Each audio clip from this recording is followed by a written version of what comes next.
e vamos falar um pouquinho sobre a renovação que o ano novo nos traz.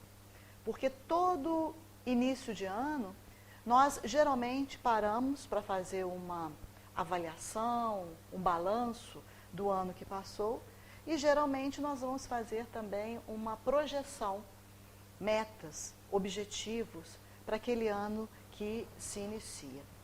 E é muito comum nós fazermos listas, e os psicólogos dizem que isso é muito importante, porque cada vez que a gente coloca alguma coisa no papel, ajuda a concretizar aquilo. Sai um pouco somente do pensamento e a gente coloca ali no papel as metas e, é claro, o caminho que será traçado para a gente alcançar aquela meta. Mas acontece uma coisa muito interessante na maioria, que fazem as listas, guardam esse papel bem guardado, depois esquece. Esquece aonde guardou o papel, esquece as coisas que colocaram ali, naquela lista, e isso mostra que, de repente, o que foi colocado naquela lista não era tão forte a ponto de mobilizar a pessoa para atingir aquela meta que ele mesmo colocou ali. E se nós formos também fazer um apanhado dessas listas, vamos encontrar também um número muito grande de desejos, ou de sonhos, ou de objetivos materiais.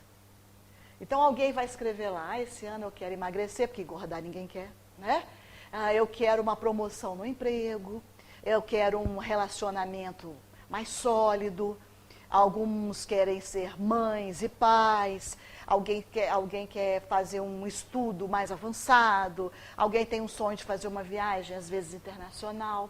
Então, muitas vezes, quando nós sentamos para tentar ir escrevendo aquilo que nós desejamos para o novo ciclo que começa, a gente muitas vezes pauta essa lista nessas coisas materiais, esquecendo que as coisas materiais são transitórias.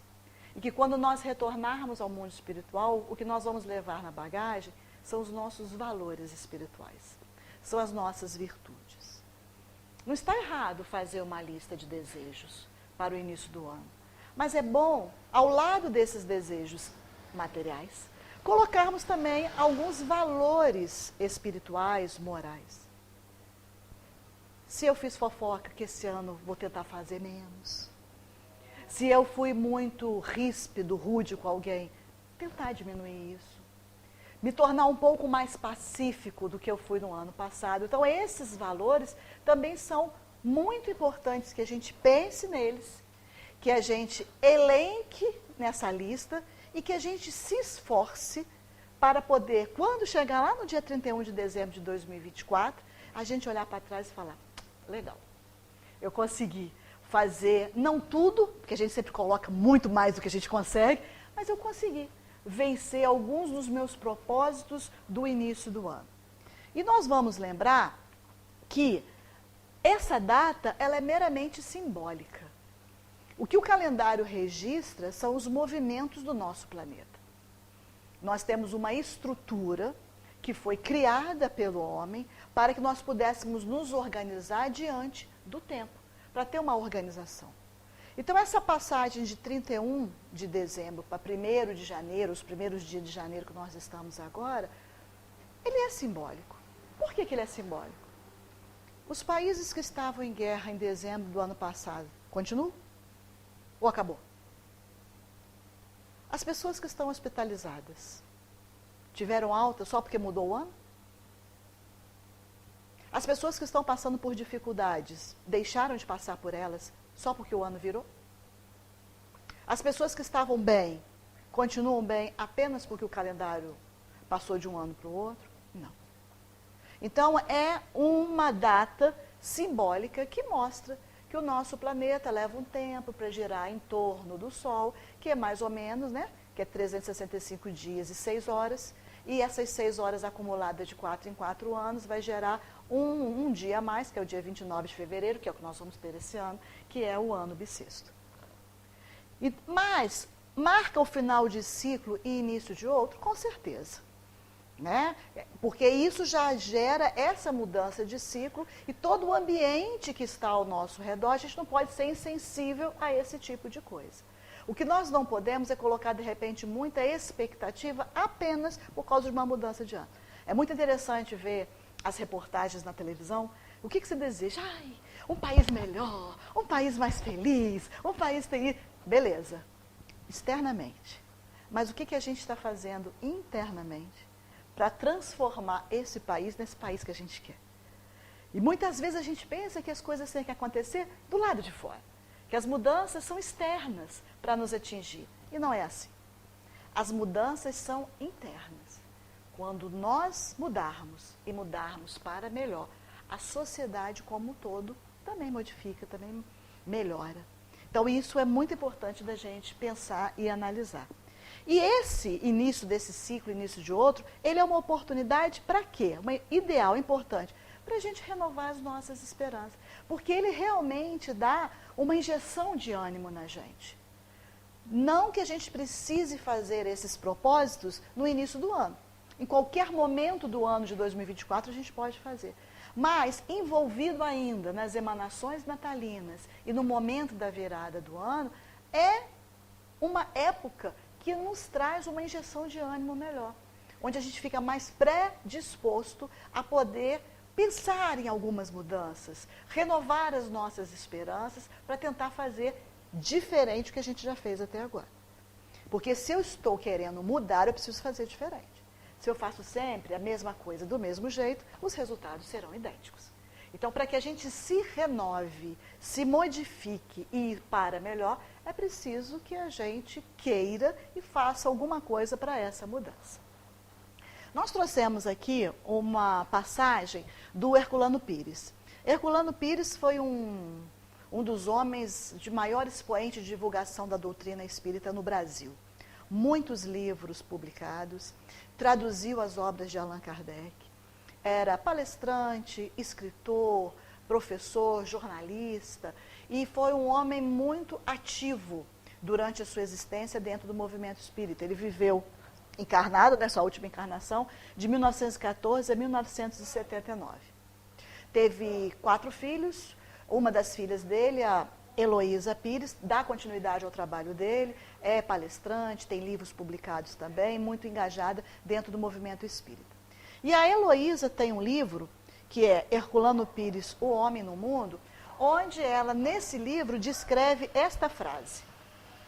Emmanuel falou, através de Chico Xavier, que Herculano foi o metro que melhor mediu Kardec. Então, Emmanuel, através de Chico Xavier, falou isso. Por que Emmanuel falou isso?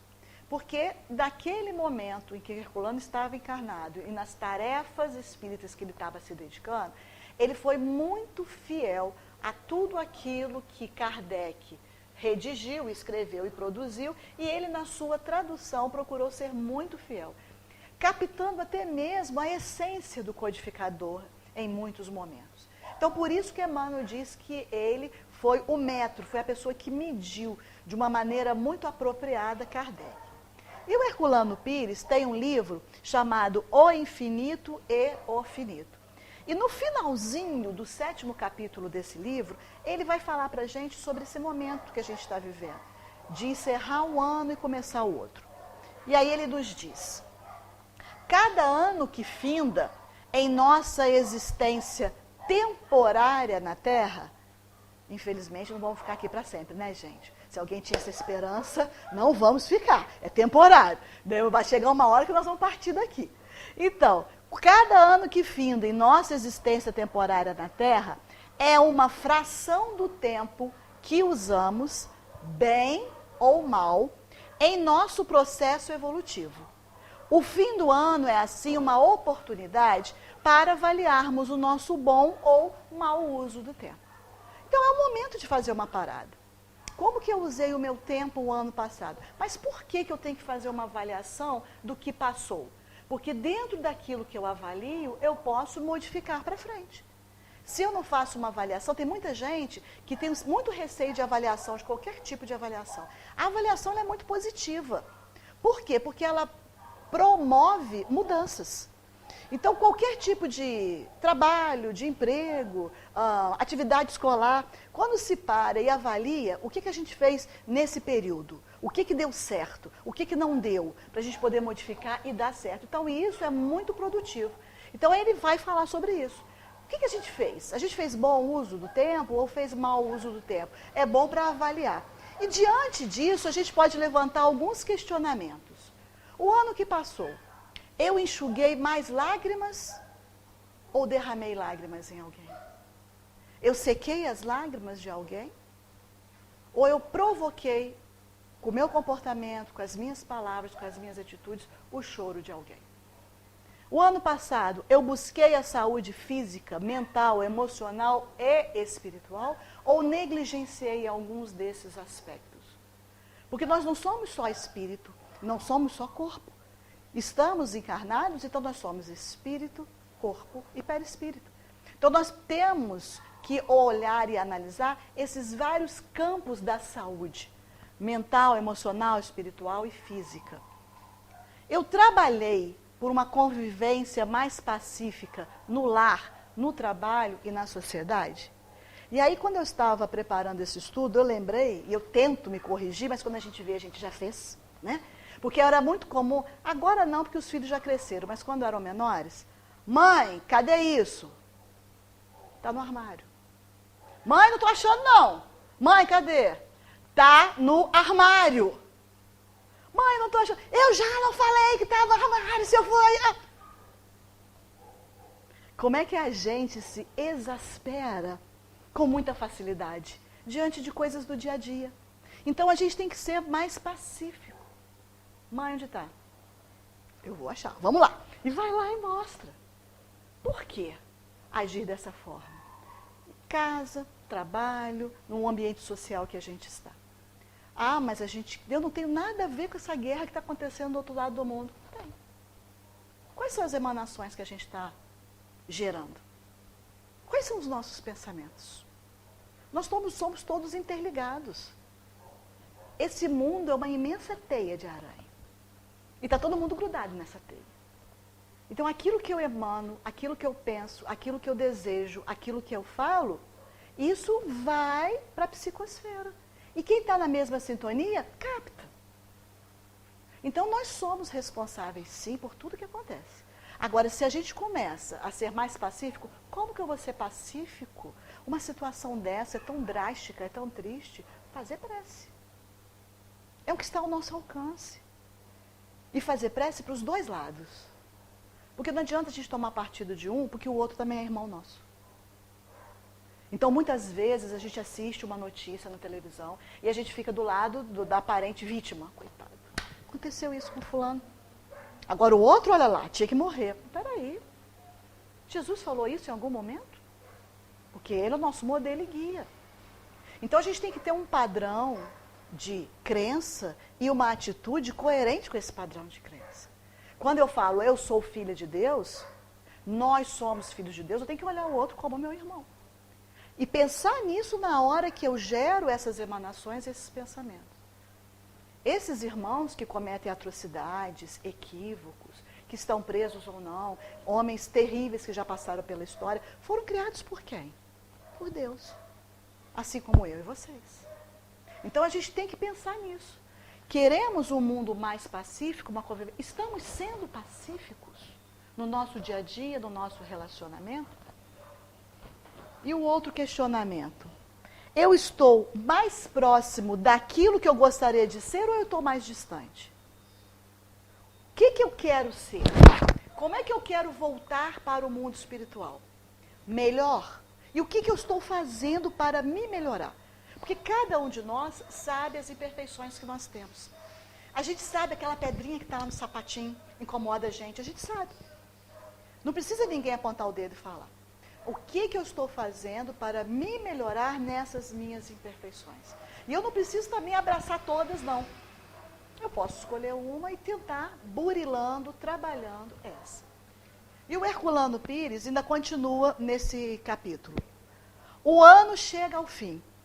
Pensemos no que fizemos durante o seu transcurso e vejamos o que podemos fazer de melhor no decorrer do novo ano.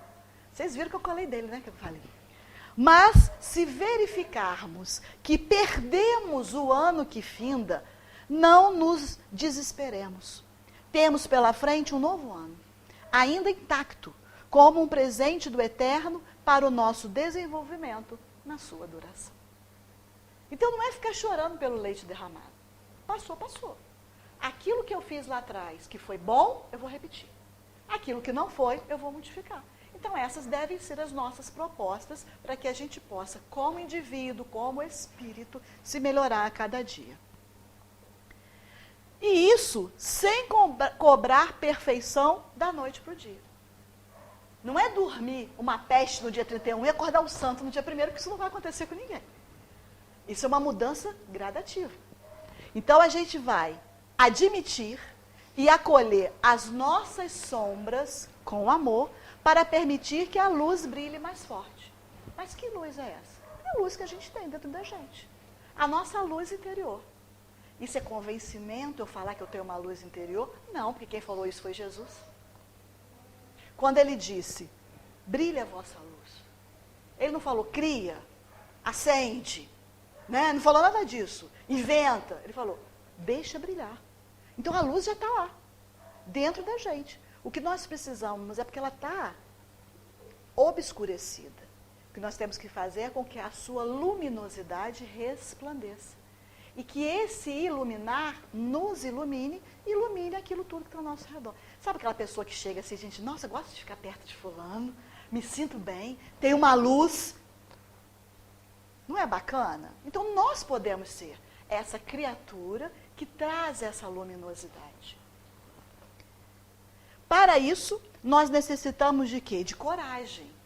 Coragem para admitir os erros, para admitir os equívocos, para admitir as falhas e ter perseverança para nos aproximar mais das virtudes. Então, eu tinha um péssimo hábito de quando alguém chegava perto de mim para falar de alguém, eu acrescentar alguma coisa naquilo ali. Eu já modifiquei, eu já consigo ficar de boca fechada, não falar nada. Eu até penso, mas eu não falo. Opa, já deu uma melhoradinha, já foi um degrau. Daí a pouco nem pensar a gente vai. Mas se a gente não der o primeiro passo para modificar isso, às vezes para controlar a língua dentro da boca é difícil. Não, a gente tem que fazer um esforço sobre-humano. Porque a vontade de falar alguma coisa, aquilo ali, mas vai ser útil? Vai ajudar? Vai trazer a paz? Ou não? Então essas análises a gente precisa fazer antes para a gente não se arrepender depois. Ai, desculpa, eu falei sem pensar. Então é preferível pensar, raciocinar, refletir, antes de tomar uma atitude impensada ou irrefletida, né? E aí Emmanuel tem uma carta de Ano Novo para a gente, que é muito bonita também, onde ele nos diz assim, Ano Novo é também a renovação de nossa oportunidade de aprender, trabalhar e servir. É o que mais Emmanuel fala, para a gente trabalhar e servir. Esse trabalho e esse servir é qualquer tipo de trabalho. E servir, qualquer tipo de servir, de ajudar e de amparar. Então, nós somos o tempo todo convidados a trabalharmos e a servirmos mais do que aquilo que a gente está fazendo.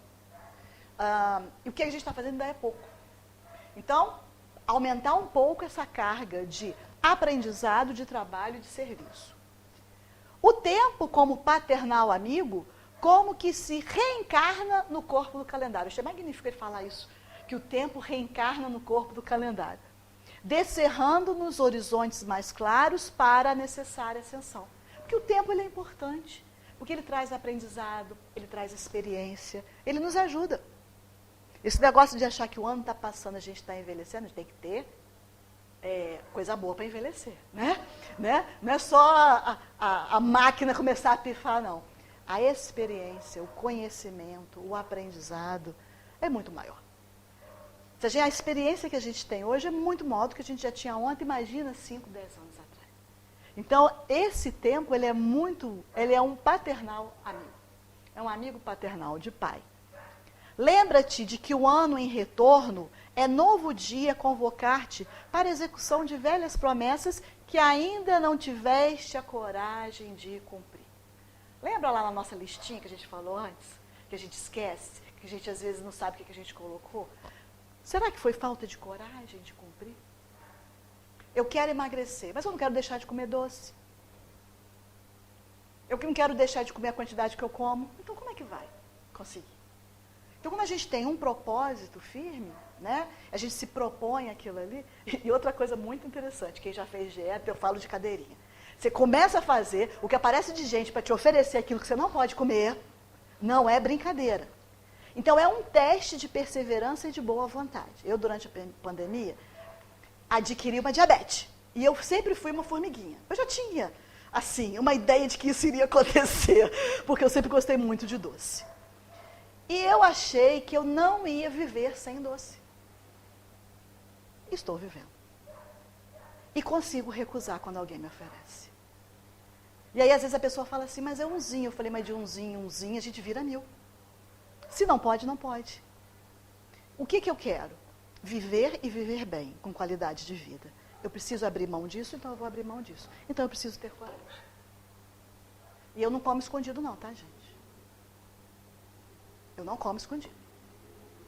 E quando eu provo, às vezes minha filha outro dia foi fazer um doce, pediu para eu provar. Eu falei, achei doce demais, porque o paladar muda. E eu gostei de ter provado e não ter gostado. Porque o meu olho não vai encher mais de água quando eu ver um docinho. E quando eu quero comer um docinho, eu como um docinho diet.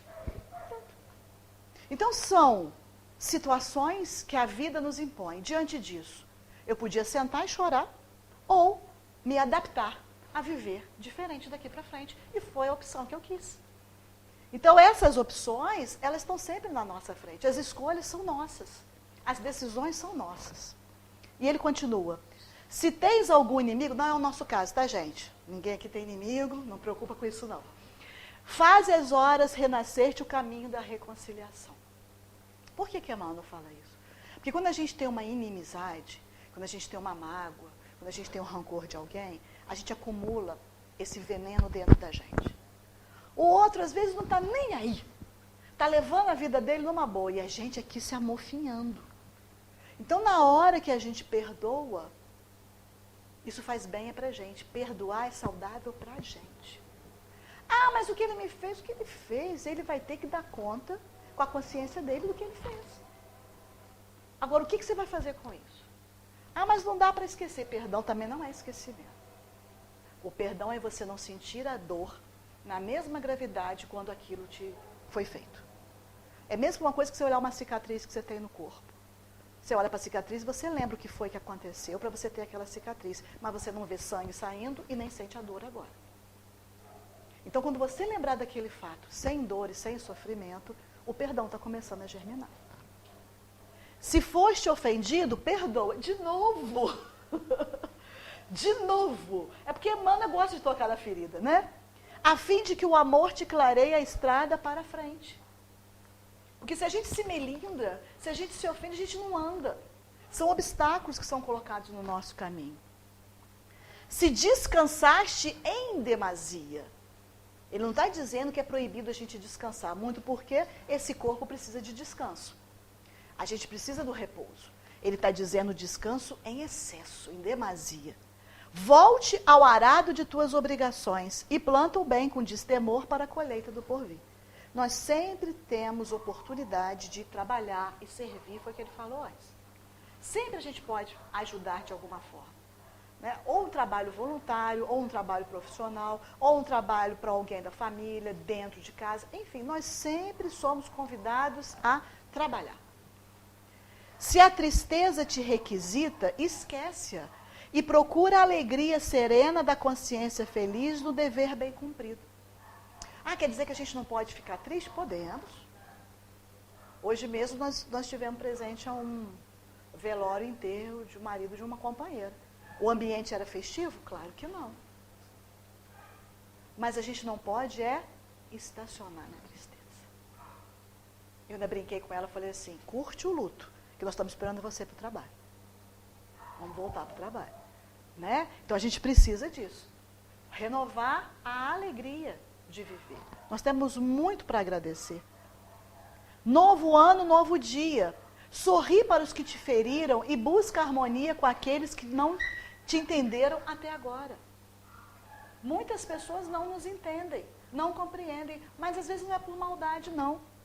Olha o que ele vai falar. Recorda que há mais ignorância que maldade em torno do teu destino. Muitas vezes a gente analisa o comportamento de alguém pelos nossos olhos, pelo nosso ponto de vista, e o do outro é completamente diferente. Muitas vezes a pessoa às vezes não faz nem por maldade. Ignorância, não sabe, não conhece. Outro dia minha sobrinha foi ao mercado e falou comigo assim, tia, tem um detergente aqui em promoção, você quer que eu leve? Eu falei, qual? Ela falou, Odd. Odd? Nunca ouvi falar desse detergente. Tira uma foto e manda para mim. Gente, era ODD. Ela não sabia, ela nunca ouviu. Então, na hora ela leu, Odd. Ó, dois desenhos ali. ODD. Então, a pessoa, muitas vezes, age para a gente acha que é maldade, às vezes é falta de conhecimento, que gera uma determinada ignorância. E aí a gente tem que analisar isso também. Então, por isso que ele está falando, para a gente poder sorrir para esses. Não maldigas nem condenes, auxilia a acender alguma luz para quem passa ao teu lado na inquietude da escuridão. E parece que a gente combinou o negócio da luz, né? Não te desanimes nem te desconsoles. Cultiva o bom ânimo com os que te visitam, dominados pelo frio do desencanto ou da indiferença. Aquele que chega até nós tem que sair melhor do que quando ele chegar. Essa é a nossa proposta. Era assim que acontecia com Jesus. Alguém chegava ali triste e saía do mesmo jeito? Saía muito melhor do que quando chegou. Então, o nosso papel é esse. E ele finaliza, está lá no Vidro e Caminho, capítulo 17, essa mensagem do Emmanuel. Não te esqueças de que Jesus jamais se desespera conosco. E como que oculto ao nosso lado, paciente e bondoso, repete-nos de hora a hora, ama e auxilia sempre. Ajuda aos outros, amparando a ti mesmo, porque se o dia volta amanhã, eu estou contigo, esperando pela doce alegria da porta aberta do seu coração. Para ele entrar no nosso coração, precisa que a porta esteja destrancada, porque ele é muito educado, ele não vai arrombar a porta. Então a porta tem que estar aberta para que ele possa entrar e se alojar no nosso coração. E na hora que o Cristo se aloja no nosso coração, que a gente vivencia aquilo que ele vivenciou, que ele falou, que ele pregou, que a gente vive o evangelho dele, e nós nos tornamos pessoas melhores. E isso nos lembra a semeadura, que Jesus, quando estava reunido na multidão, entre tantas as parábolas que ele contou a parábola do semeador, que está lá em Mateus 13, 3, 9. Recordando rápido, ele diz que um semeador saiu para semear, com as sementes na mão, né? E algumas sementes caíram pelo caminho e algumas aves vieram e comeram aquelas sementes, então elas não puderam germinar.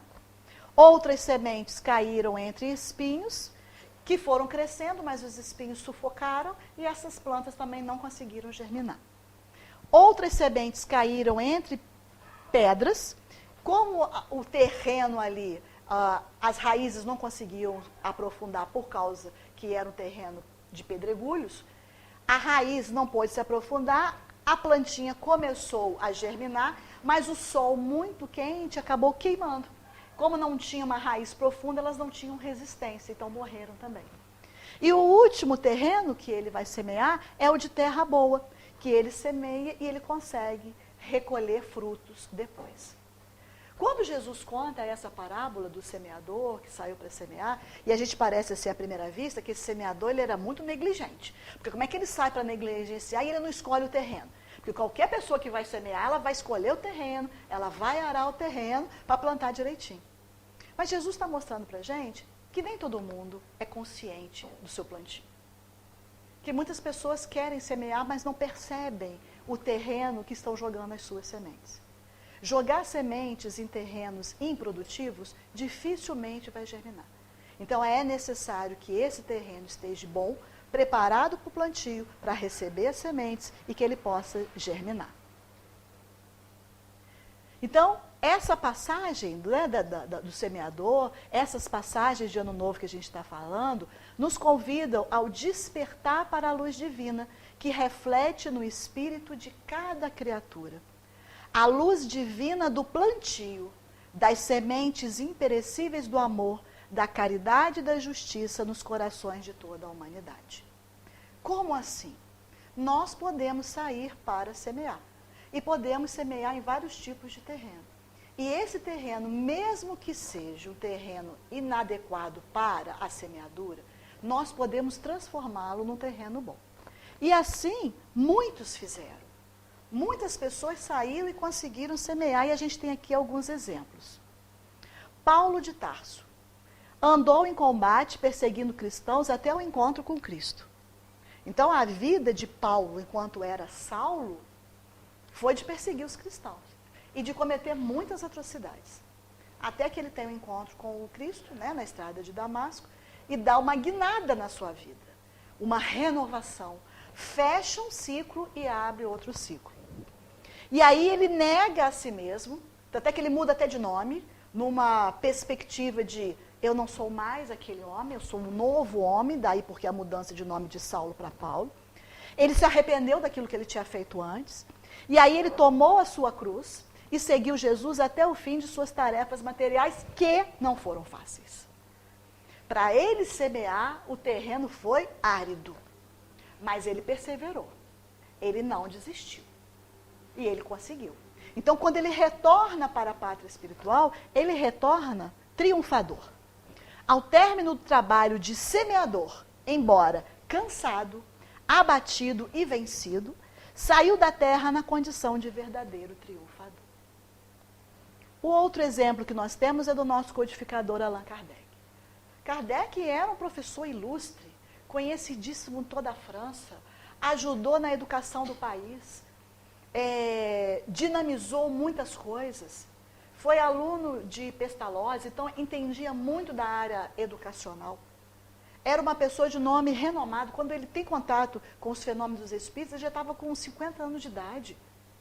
Já era alguém, já estava estabilizado na sua profissão.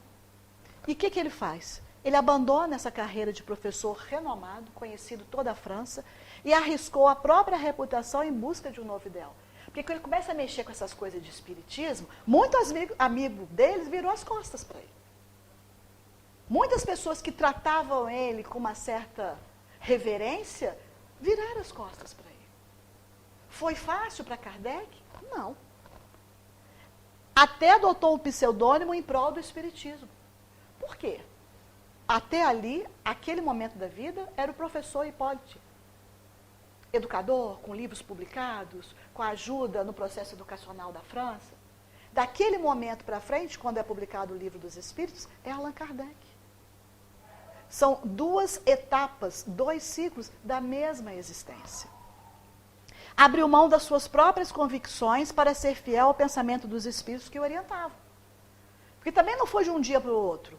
Não foi ele ontem dormir sem acreditar em nada e acordar hoje acreditando em tudo. Não foi assim. Foi um processo. Foi gradativo. Foi pesquisa, foi estudo, foi reflexão, foi comparação. Numa época que não tinha os recursos que nós temos hoje, não tinha nem luz elétrica, não tinha caneta esferográfica. O que esse homem fez foi grandioso.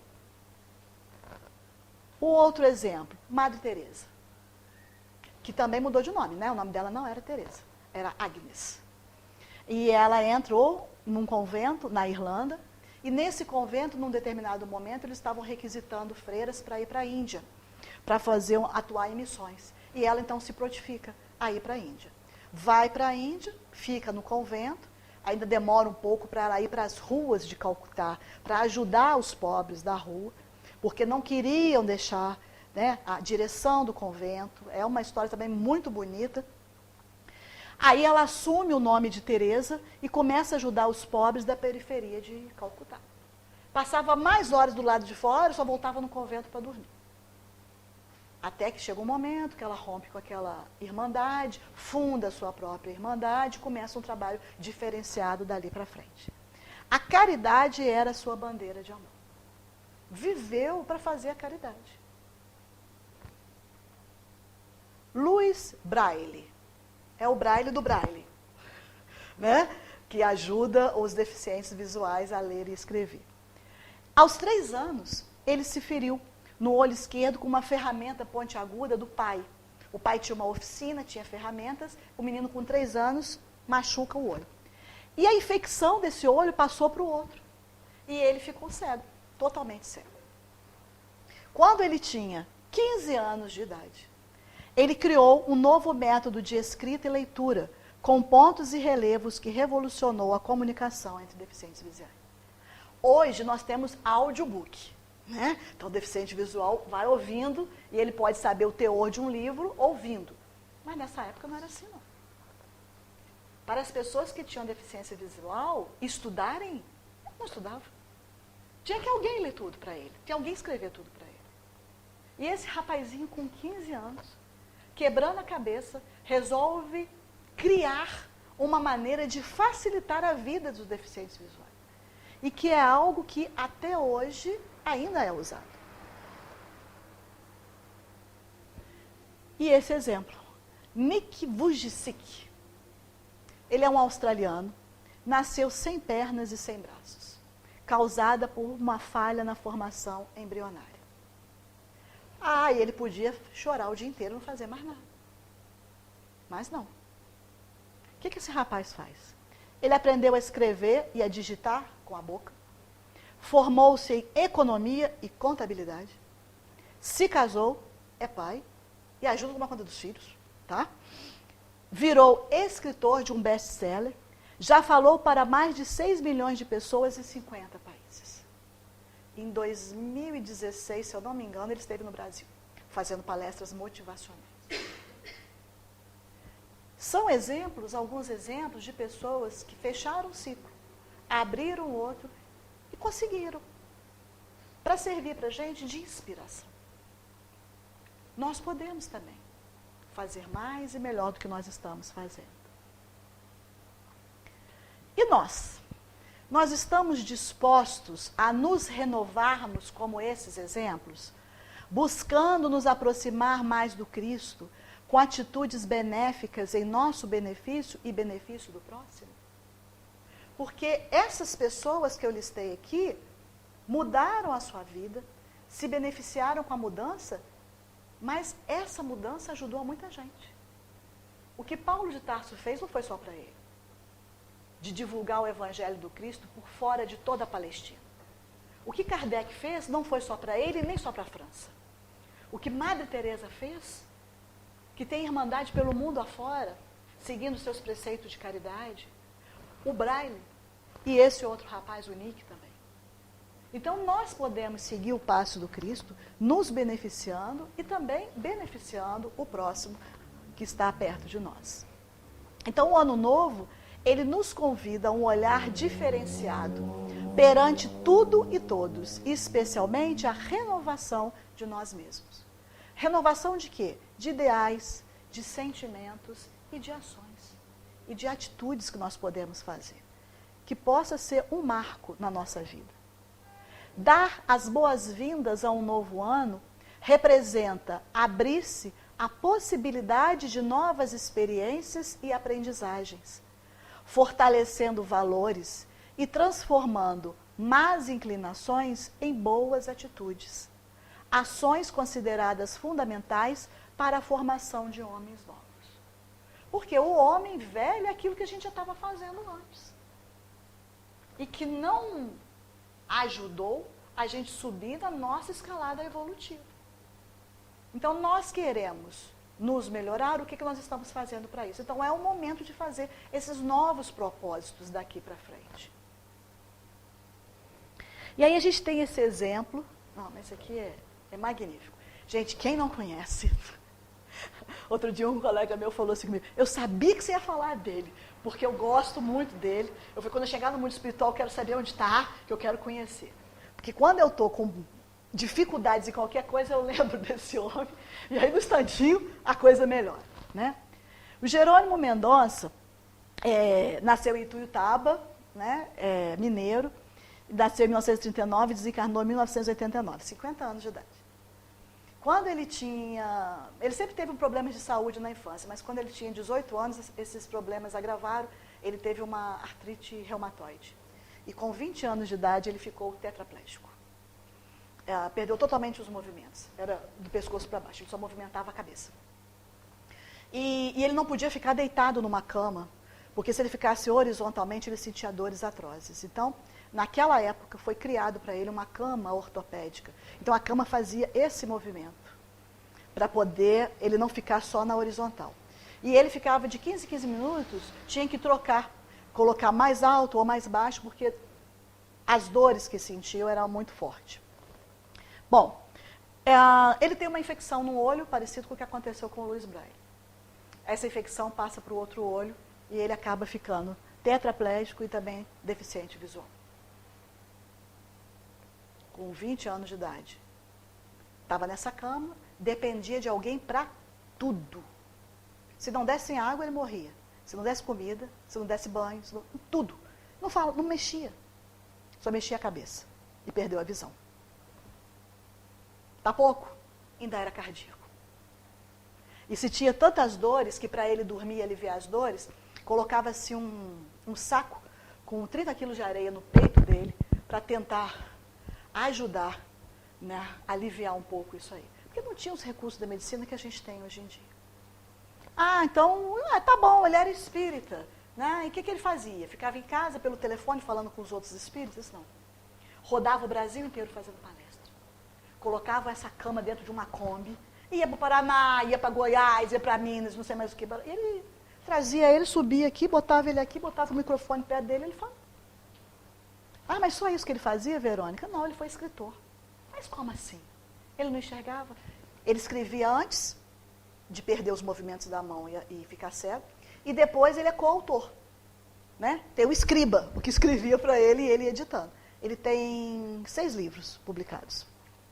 Os livros dele até não são muito fáceis de achar na internet PDF, não, porque os direitos autorais são revestidos para as instituições sociais que ele fundou. Ele fundou a Casa Espírita. E fundar a Casa Espírita não é fácil. Porque quando a casa está pronta, você chega lá e fala, não é assim.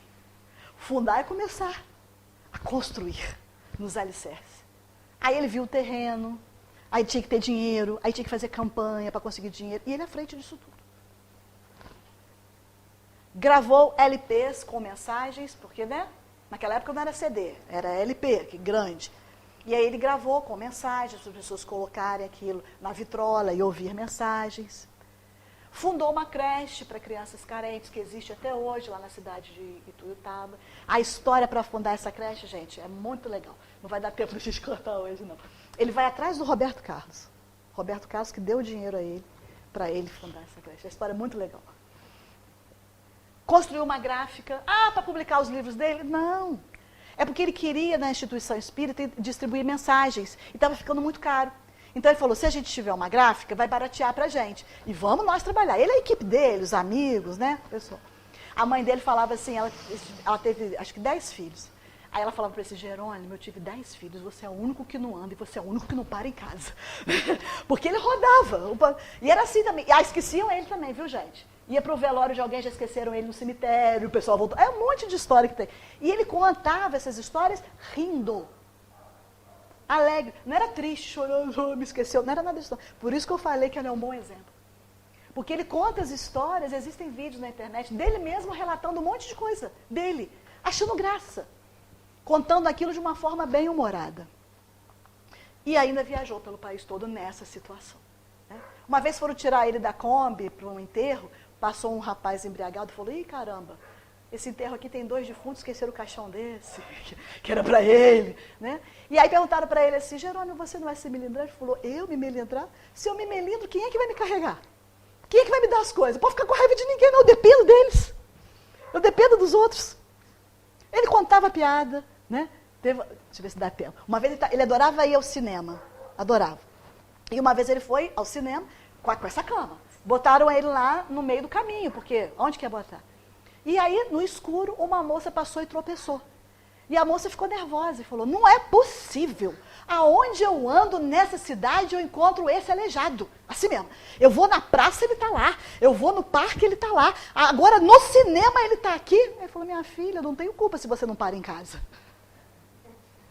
Entendeu? Um bom humor em pessoa. Então as pessoas quando chegavam com as suas dificuldades, com a sua unha encravada, e chegava perto desse homem para reclamar, ia reclamar do quê, gente? Não tinha por que reclamar. Né?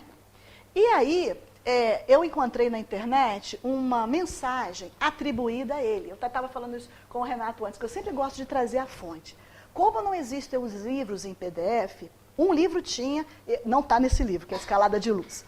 Mas eu não consegui saber em qual livro que estava isso, porque tem livro que foram mensagens que ele escreveu esporádicas e depois colocaram num livro. Mas eu tirei desse site, para dar a fonte para vocês, Fraternidade Espírita Jerônimo Mendonça, que leva o nome dele, lá de Petrolina, em Pernambuco.